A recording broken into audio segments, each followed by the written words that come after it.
Imagine a program that day in and day out, hour by hour, is actively and successfully rehabilitating some of our city's forgotten neighborhoods, restoring their glory, reestablishing the good, and doing it with the very people who are in need of the same. Statistics show Oklahoma has the nation's highest incarceration rate for women in the country. We're number one. We continue to put people in prison at a higher rate than most other states. We rank fourth, in fact. Our state's prison system is operating at more than 98% capacity, which means county jails are backed up with inmates waiting to be transferred. There's no debate, it's a problem. And there's a solution, not a fix, but a way to turn these facts, stats, and rankings around. A way to work together to make our state, our community, our neighborhood a better place to live. The concept is pretty simple, but its impact is hard-hitting. The SHINE campaign, Start Helping Impacted Neighborhoods Everywhere, is in use in Oklahoma County. It's an alternative to jail for nonviolent offenders. A way for some of our community's criminals to give back and make a difference. Probably the greatest benefit is the fact that we don't have this person over there being warehoused in the jail, and they're actually being made a productive citizen rather than completely siphoning resources off out of the county. We can't even measure the dollars and cents in what it's doing for people. The brainstorm of Oklahoma County Commissioner Brian Maughan began back in the spring of 2010. He brought together judges, prosecutors, and defense attorneys to share with them his concept, his idea on how to impact parts of Oklahoma City that need help and attention with men and women who are facing jail time. It's a chance for low-level, nonviolent offenders to work off their sentence in community service hours instead of time spent behind bars.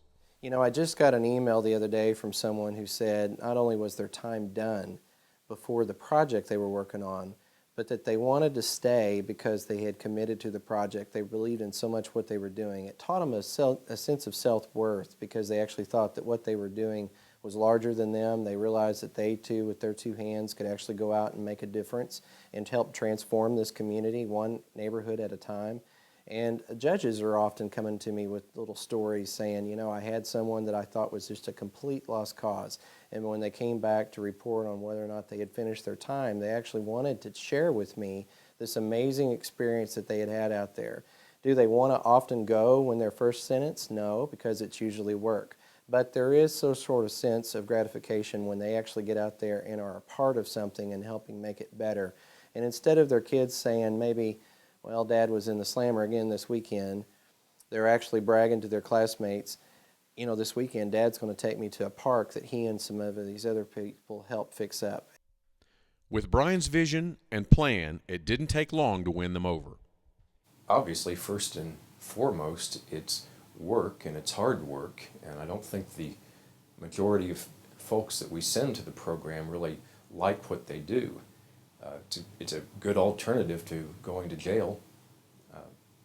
They get to go home to their families at night, but they've put in a solid day of hard work. You know, whether they take with them any pride of achievement for what they've done for their community, I don't know. But it's difficult work, and it's meant to be. But this is an alternative, one could argue, unlike most of the other alternative programs, in that there is an immediate benefit to the community. If you've ever had an opportunity to see the results of the SHINE program, the end result, the product that's there when all these individuals are finished, I think you would be undoubtedly very well impressed with the improvement to the area, to the community, because of this program. SHINE's not easy, but the end result, when the person doesn't get in trouble again or doesn't violate their probation because they've learned that there are better ways to do things and you can help your community, I think that all in all the lawyers are very responsive to that. SHINE, as it's known, puts these offenders to work. They are supervised while they trim bushes, pick up litter, and remove graffiti.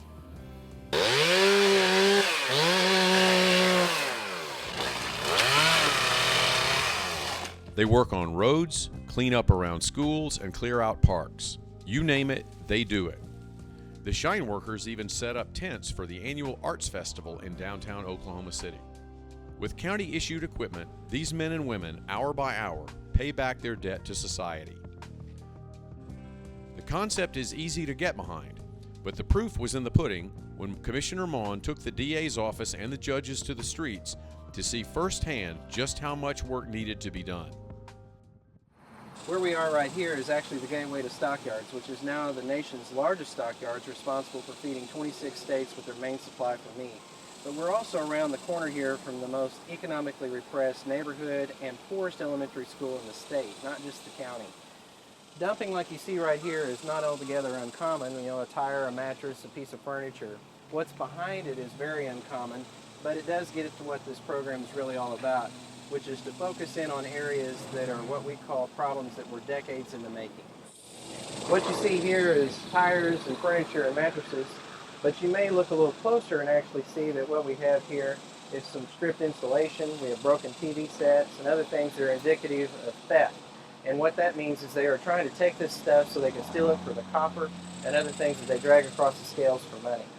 Behind it is actually vegetation, nothing which might have been innocently dumped here, but people don't think about or consider that insects are attracted to here and all other kinds of unwanted vermin. But also that the vagrants will take and make windshields out of this and homeless huts, and then of course those that are up to no good, such as prostitution and drug users will actually take this and shield their activity to provide them cover from law enforcement. Now let me take you back through here with this trail where obviously the vagrants use to get back to their camps, and I'll show you some more stuff.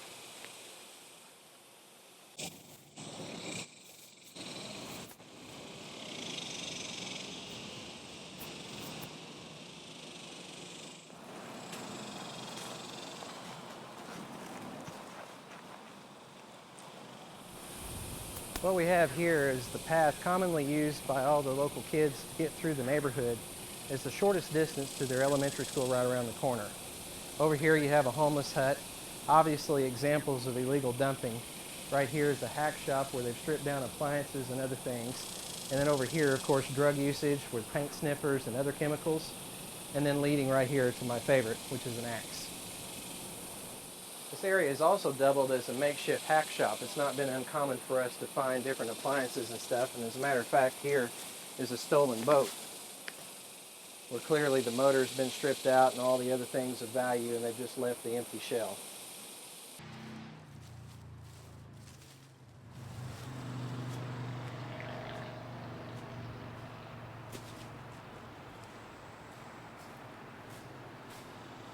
What will happen is the prostitutes will stake out a wooded area that's encompassed like you see here. They will drag a mattress that's been illegally dumped somewhere, and when it wears out, they'll just usually toss it aside and they'll bring another one. And then you see evidence of all kinds of things that suggest the prostitution, the clothes being removed, underwear over here, used condom wrappers. And so you can obviously tell that this is exactly what this has been set up for. And it is right neighboring some of the hotels and stuff where they would otherwise have previously used before staking out an area like this.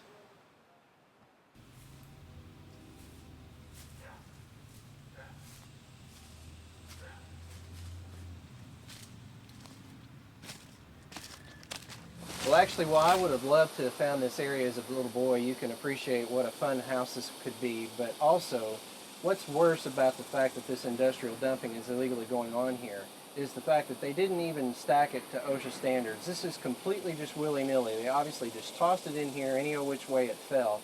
And any one of these highway decks shifts, and you can imagine at a minimum it's an amputation, and more likely it's a fatality. And we're far enough back up in here that I doubt very seriously a kid could holler loud enough to be heard from the common areas, in spite of the fact that this is a frequent walk trail from the students to go to their school over here.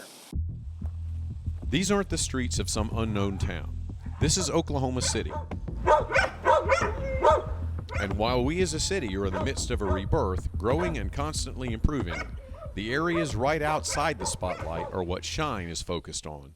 Alternative sensing programs are not unique, of course. There's a lot of them. But what makes this particular program unique, as far as we know, is that it's the perfect marriage between actually putting the labor, which is in-kinded, of course, from the courts, along with the equipment that the county ordinarily has with their road crews anyway. So obviously we wouldn't expect those sends to community service to pick up these large pieces of highway decking. That's where we'll bring in the road crews with the heavy equipment and bring all this stuff down. But there's a fair amount of trash like you see here, and the illegal stripping of wiring and stolen wires and stuff like that. And that's the kind of stuff that the shine crew would come through and clean up and have completely remediated when the road crew came through and removed these other larger pieces. You could have someone go sit over in the jail for a nonviolent offense. What good does that really do, really? If they're nonviolent offenders, they're not likely to be out hurting people. All right, these are low-level, nonviolent offenders. We can actually cause them to go out and do some good in the community and offset a great deal of costs. You know, when you look at the huge cost of incarceration, medical costs as well, that we incur when we incarcerate someone in the Oklahoma County Jail, even for a nonviolent offense, you compare that with the cost savings in not just the fact that they're not incarcerated, but also in the cost savings to the county of using these resources to clean up and remediate the problems that we need to handle out on the streets. I would rather folks be out there on the streets doing some work that benefits the community as opposed to our tax dollars going to feed and house them over at the county jail. I just think that's counterproductive. I would suggest that it gives them some opportunity to increase their self-esteem. They can look at a project that they've worked on and see the completion of that project and see that they've actually been able to accomplish something that's viable not only to the community but to themselves, and that they can see a finished product and say, hey, I can actually accomplish something. These crews work year-round. They are made up of a variety of offenders, some who are carrying with them some pretty hefty sentences. Like this man who received 5 years probation and 40 hours of community service. But he gets to do his service during the day and go to work at night. I've gotten more mature since the incident happened. So I've learned a lot not to get in trouble anymore. And plus, having kids, knowing that I have to be out here for them. I get to see them for maybe 2 hours a day until I'm done with this, because I leave here and go straight to work. This worker was convicted of possession of drugs with the intent to distribute.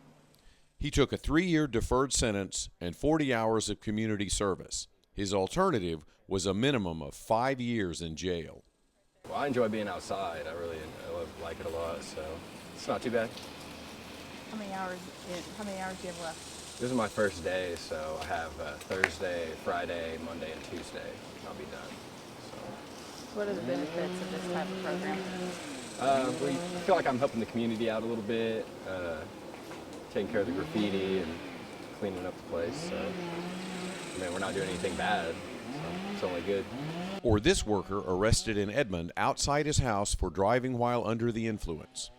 He registered a .21, almost 3 times the legal limit to be driving, and was taken to county jail. Well, it's better than jail, I'd say that much. I had one fellow that I sent there for an extended tour, if you will. But he was looking down the barrel of possibly going to prison for 20 years, and I gave him an extensive stay at the SHINE program as an alternative. I guess it worked because he hasn't been back. When I took the tour with Commissioner Maughan to the southwest side, I grew up in that area. I was amazed how clean and everything looked. It was amazing, like it's a different part of town, and I was really proud that I live in the community that actually we're able to develop like that, and especially the SHINE program had a big impact on that. So whatever I can do to make sure that offender continue to do the SHINE program, I'm all for it. Some of the improvements Judge Strong noticed started one project at a time, like this one behind Prairie Queen Elementary. The alley behind the school backed up to a neighborhood. The fence line is caked with trash and debris. SHINE workers came in, and here is the end result. In fact, the city deeded this alleyway to the school so they could expand their playground and get rid of the opportunity to trash this area again. Here at Young's Park is a tree line. What you can't see is the homeless village inside the cluster. Shine workers found 12 people living in those trees. Beds, couches, empty bottles of booze, crack pipes, and signs of prostitution going on in the heart of this park. Shine workers did an amazing job of transforming this area and hopefully increasing safety at this park. Capitol Hill High School sits on more than 45 acres of land.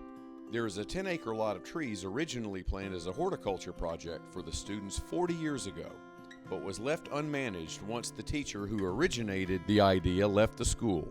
Shine workers found it overgrown and ripe for vagrants and illegal activity. It took some time, but they were able to clear it out completely, leaving behind this nice park area. Fighting graffiti can feel like an uphill battle in some parts of town. This homeowner spent thousands of dollars on their fence only to have it tagged again and again. Shine workers were able to get the supplies through working with the city and fix the problem. One of the most ambitious and possibly most noticeable projects Shine has taken on is the cleanup of Crystal Lake. City Councilman Larry McAtee best describes its importance.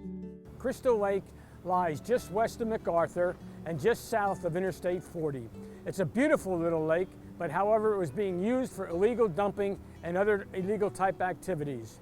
No shock to anyone who was familiar with Crystal Lake before Shine crews came in, the workers took more than 2,000 tires off the property. It was more of a city dump than a city lake. The end result was hard to visualize when the cleanup began, but they began to make it happen 1 hour at a time. Shine got a hold of it, had a vision to change it, and it's now turned into a beautiful lake for fishing and for taking inner city kids out under city care to teach them what the outdoors is like. The area over by Crystal Lake, that was a place that was a no man's land, if you will. It's supposed to be a recreational area, but it wasn't a place that people would want to go. And Shine came along and cleared that up, and now it is exactly what I think the forefathers envisioned that area to be. It looks like a really good recreational area for the people. The beautiful aspect of Shine is not just the beautification that is paved along the way as it moves through an area, but actually the many avenues ahead. It has an element of inclusion for not just the lawbreaker, but for people or companies in general that have a heart for volunteerism. It's the perfect opportunity for corporations looking to give back to the community. We aren't talking dollars here, we're talking manpower. Take Chesapeake Energy, for example. They brought out 65 employees, spent 3.5 hours cleaning graffiti.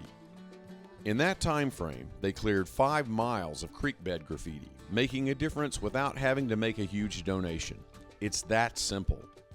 I'm standing right now a couple miles from downtown Oklahoma City, where the Thunder play and the Devon Tower, and there's a beautiful garden, and yet here we are, not very far from that, in a wasteland. This is our city too, and I think anybody who cares about our city has got to care about this stuff too. It has an impact, and it's as long as these types of areas exist, we're in danger of losing all the gains that we've made as a city. We've got to think about this stuff too.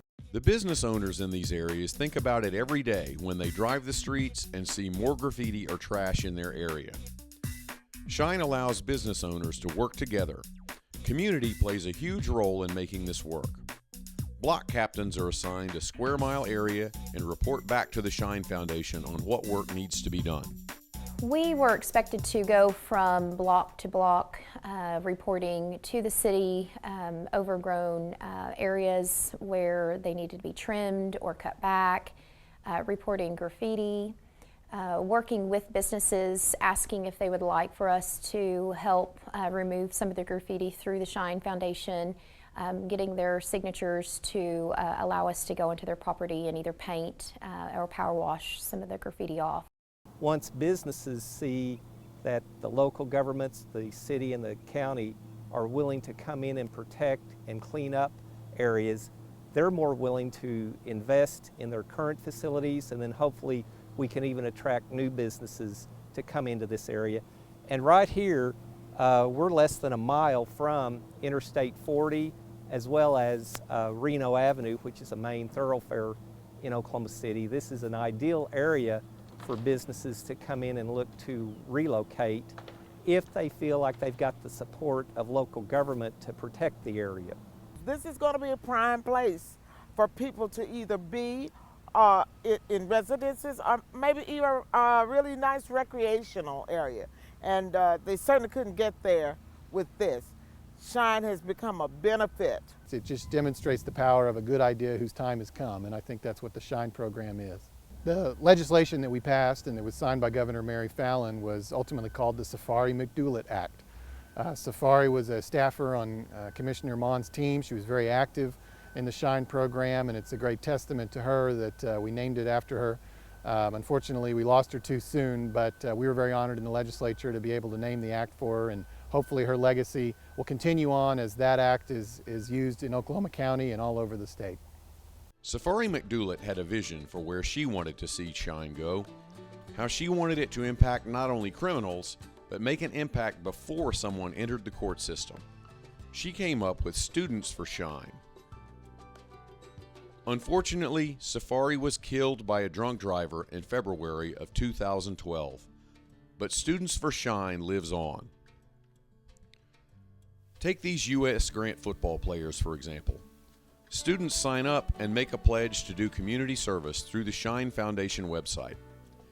If they complete 100 hours of community service in their own community, they receive a cord from their county commissioner and a certificate of graduation.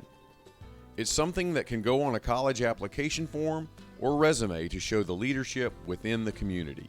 Voluntary service to community is huge, and I especially think for younger people. And again, it may help them at some point down the line when they're thinking about what direction they want to go with their lives. If they're thinking, I can go this way and do the right thing, I can go this way and do things that are going to harm the community, they're going to think about what kind of community they're going to be harming. The community that they've been a part of, the community that as a young child they helped clean up. And that's exactly what attracted former Oklahoma City police officer Vanessa Price to the foundation. She shares a passion for her community and has seen firsthand the importance of involvement at an early age. Vanessa uses her resources through years of working in Oklahoma County's drug court. It all goes back to criminal justice for me and working in the community. And I understand that if you have a vested interest in the community that you live in and that you work in, then you care about what's going on there. You pay attention to crime. And so this was an opportunity to really revitalize communities. I tell Brian all the time, it's blade by blade, stick by stick, but it is an opportunity to change a community and help people that live in that community feel safer, because clean means safe. That's what we interpret it as. And so that was a really huge attraction for me because it was an opportunity to use existing resources, no burden to the taxpayers, and to really begin to revitalize some communities. To teach kids in particularly the 9th to 12th grade about how valuable their contribution is and that they are really worth something. And I've seen this from running community programs through the police department. If I'm willing to, in my position, to reach out to that child, those parents become involved because they genuinely appreciate that opportunity to take that burden off of them.